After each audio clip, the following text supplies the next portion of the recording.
The tail beasts are massive, powerful, amazing, and I'm here to rank them for you. The tail beasts, or Bijuu if you're annoying, are the 9 titanic living forms of chakra found in the Naruto world. They are essentially powerful legendary Pokemon that everyone ventures out into the world in hopes of capturing and containing them, sealing them inside unjustifiably small balls, people. I'll be ranking the tail beasts not in terms of power, the usual weakest to strongest nonsense, but more in aesthetic terms. I'm here to rank their overall design. Other factors involved in how I'll be ranking them include their individual unique traits, generally just how cool I think a tail beast is. Starting from the least wow to the wowiest, if that makes sense. Please keep in mind, I'm not an arts critic. I don't do anything in design. I'm just here to just make this video and talk shit. Okay, please don't attack me if you think I think that a design is more respectable than another one and you have. So let's just have fun. Let's just have fun. Kurama, the 9-tailed fox, is a reddish-orange colored fox with black fur around its eyes that stretch all the way up to its ears. Kurama's design is pretty simple and straightforward. Close your eyes and picture a fox with 9 tails, and yep, that's it right there. That's what you get. Not gonna lie, I do kinda like how his eyeliner extends all the way to his ears though. that's pretty dope. What stood out for me all these years growing up watching Naruto was eventually noticing how this fox has hands. Like actual hands. Look guys, those aren't paws. He has hands with opposable thumbs and everything. Look here, he's even doing seals with them. Okay, sure, it's just what the prayer signal. What is the sign called? Anyways, look, he's doing signs, seals with them. And as I look closer, I notice how Kurama has somewhat of a humanish upper body structure. Look at that chest. Look at those arms. Hey, he putting work at the gym, huh? The majestic 5-tailed dolphin horse Kokuo. My love for this tail beast stems from my love for dolphins and horses in general. It's like someone went, hey, let's take this majestic aquatic animal and this majestic land animal and, put them together. Plus, I just like saying dolphin horse. Go ahead, say it. Dolphin horse. This dolphin horse, Kokuo, boasts the unique trait of being able to make use of boil release through a combination of fire release and water release. Plus, I really do like her finisher in the games. All she does is stomp you, but it's so dramatic. So yeah, I like Kokuo. I like this dolphin horse. To be honest, all Kokuo is missing is just that majestic flowing hair.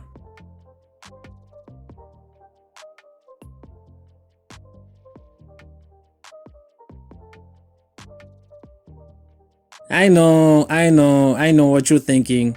Bills, are you serious? Bills, are you for real? Bills, how dare you rate this slug above Kurama? Bills, look at this slug. How can you rate this thing above our favorite pet Kurama? Okay, now hear me out. Yes, Saiken is a slug. But Saiken is a slug that stands. And on top of the fact that it stands, Saiken is a slug with limbs. This slug has arms and legs, y'all. Look at that. Arms, hands, legs, feet. This is not just the typical slug with 6 tails. He walks. He runs. Okay, I think it runs. I don't know. I think it's too big to run. But he's bipedal. Yes, am I using that term right? Yes, Saiken is bipedal. A bipedal slug. I also like the design for Saiken's mouth. First time I saw this mouth, I thought that Saiken's mouth was like slime or drool or whatever it is that goes on Saiken's body.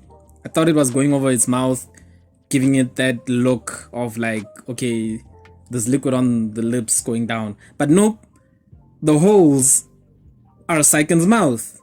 And I won't lie, it's creepy, but I really like that design choice, that aspect, And to be honest, for all I know, that's actually how slugs are in real life. I have no idea. Has anyone actually looked at a slug's mouth? I don't know, so maybe I'm talking crap, but I like this look, I like this design. It goes pretty well with just Saiken's overall image. Saiken has the unique trait of being able to secrete a corrosive alkali that disintegrates anything on contact. Saiken has an affinity towards water release, and although this is technically non-canon, can produce bubble attacks. I really do like its version of the tail beast ball in the games, in the sense that it's a bubble, you know. Just look at that, the tail beast bubble. So here we've got a turtle. Let's spice it up a bit. Spiky crab-like shell, nice. Hind legs, nah, too cool for that. Color scheme, let's give it a color scheme that sort of allows it to camouflage in the water. Human hands, hell yeah. Isobu, the three-tailed turtle. Isobu has an affinity for water release, boasts the unique ability to produce coral, and can roll about into a ball to move about quickly and attack opponents, making full use of its thick armored spiky shell. I really like the roots that they went with this guy. They took the whole turtle concept of, you know, a strong defense, you know, the strong shell exterior, and just went all out with it. His entire body just shouts thick, rough exterior. Like the only soft spot throughout his entire body are his eyes. And I love this whole idea of like, okay, I'm gonna keep one eye closed. Like he keeps one eye closed simply because his eyes are the weak spots and he unfortunately can't see through eyelids. So like just give him a Byakugan and watch him be the next Kage or something. Now, if we were talking about tailed beasts with unique abilities, unique traits, like which one do you think has the best unique thing to offer? Honestly, Shukaku would be the #1 tailed beast.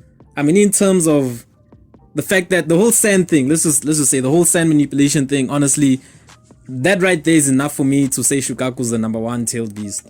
Oh, okay, the best tailed beast. To be honest with you, Shukaku doesn't really boast much of a wow design. Same as Kurama, what you see is what you get. I mean, they said, hey look, design for us a giant monster raccoon. And well, yeah, there you go. But at the same time, the raccoon that you see in Shukaku is also pretty different. I mean, for one thing, he's pretty plump and he has this forward jaw. So he is a bit more unique in terms of seeing a monster raccoon than Kurama when seeing a monster fox. But what makes me rate Shukaku this high is A, its tattoos.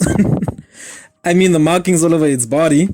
And B, the fact that Shukaku's whole physical form, you know, his body, is composed of, and I quote, inorganic material. Shukaku is made of sand. Shukaku is basically a living Logia type devil fruit. Shukaku, the one tail, is a sandy brown colored raccoon with natural cursed seal markings all over its face, body and tail. Shukaku has an affinity towards wind release, earth release, and therefore by extension, magnet release. Another reason why I rate Shukaku so high is its unique ability to manipulate sand. Like for real though, in any show or movie ever, sand powers are always a plus for me. There's so much more I'd like to talk about with Shukaku, mainly because I personally feel like he's looked down upon for being the one tail. But you know, in terms of unique abilities and nature releases alone, he's pretty much the best one. The other tailed beast whose physical form is composed of inorganic material, say hello to Matatabi. The two-tailed Matatabi is a cat entirely made of blue flames covered in black markings similar to what you'd find on Shukaku's body. Look at this beauty right here. She is also what I like to call a living Logia type devil fruit. Shout out to the two tails for teaching me a new fancy term. Matatabi also has heterochromatic eyes, meaning that her eyes don't match. So hey, guess you all learned a new term today. She's also proficient in fire release and has the unique ability to produce blue flames. I'll admit that Matatabi does have somewhat of a basic cat design, but the constant flowing flaming body and mismatched eyes gives it a high spot on this list. Son Goku. Yes. Shout out to this one. Son Goku. I love... Oh. Okay, okay. Son Goku, the four-tailed red Ozaru, is a fan fave and a personal fave of mine. Now, do we really have to go into the whole Dragon Ball inspiration? I mean, we can see it. It's right there. And I love it. Son Goku, the four tails. Honestly, I feel like a lot of love went into this one. Okay, we've got our monkey gorilla. Cool. They gave it a whole new color scheme. Made it red with green skin. I already love it. His eyebrow horn things, I'm not sure how else to describe that. I love how they form along his forehead, nicely into a neat little crown-like figure. His tails, not just normal hairy appendages, but spikes are sprouted along the length of his tails. His eyes, yellow with white pupils, and to top it off, in his mouth, he doesn't have a tongue, but an opening that is shaped like the dome of a volcano, really going along with his whole lava theme. And I love it. I love this whole design so much. Yes sir, the only thing disappointing about Son Goku is how there isn't any fan art of him as a Super Saiyan Ozaru. Like, seriously guys, how isn't there any fan art of Son Goku with, you know, the gold fur? You know, Super Saiyan, where is it? Am I not typing in the right things on Google? Son Goku boasts at being a user of lava release through the combination of earth release and fire release, and apparently is proficient in taijutsu. But then again, I mean, look at this guy. He healing the gym too. By the way, side note, I don't know why, but I used to think that Roshi's surname is Gohan, so that his full name would be Roshi Gohan, to really, you know, tie up the tributes to Dragon Ball that they're doing here with these two characters. So for the longest while, I thought it was Roshi Gohan, until, you know, I caught up with the series and I got all sad inside. Anyways, Son Goku, it's really messed up how we barely had you in the anime, in the manga. You deserve so much better. You deserve so much more screen time, a little bit more development. It's really messed up. You deserve so much better. I remember back then when I first started Shippuden and someone told me about an ox-octopus. I was trying to adjust myself to that concept. An ox-octopus. And when it was finally revealed in the show, I lost my mind. That fight was already top tier, and Gyuki showing up was just mwah, the cherry on top. So let's take a look at this guy. Gyuki, the 8-tailed ox-octopus. His body consists of a body with an ox head, a humanish muscular upper body. Like, damn, is everyone hitting the gym?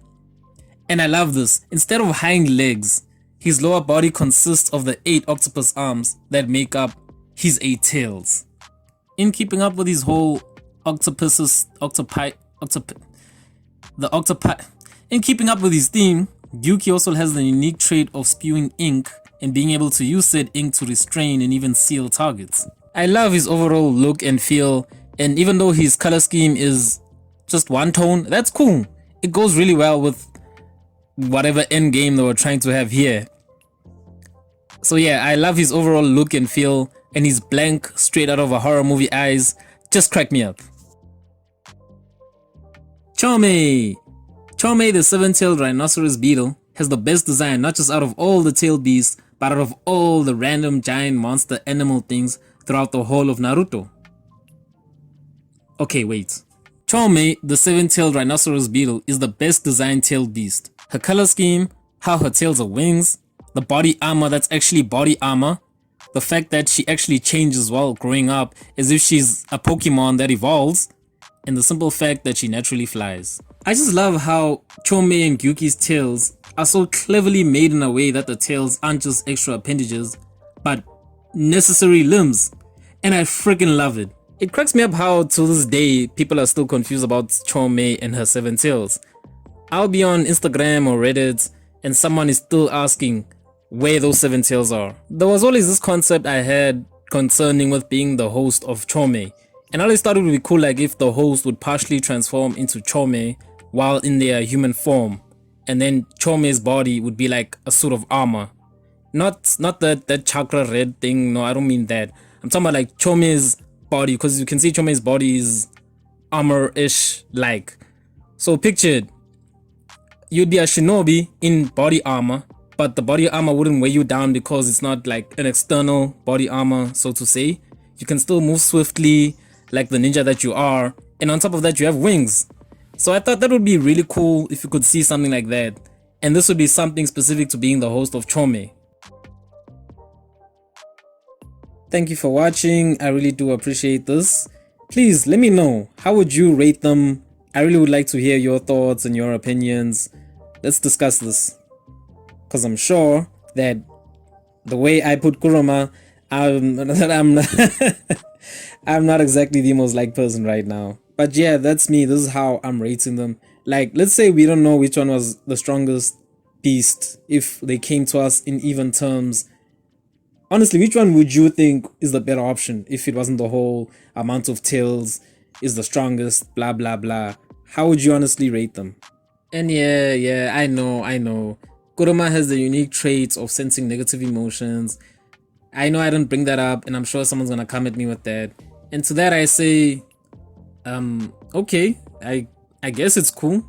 I mean, in a deep heated conversation about massive beasts that can level mountains, spew toxic, raise volcanoes, control the desert, you're gonna come at me with, but this one can sense when people have bad feelings.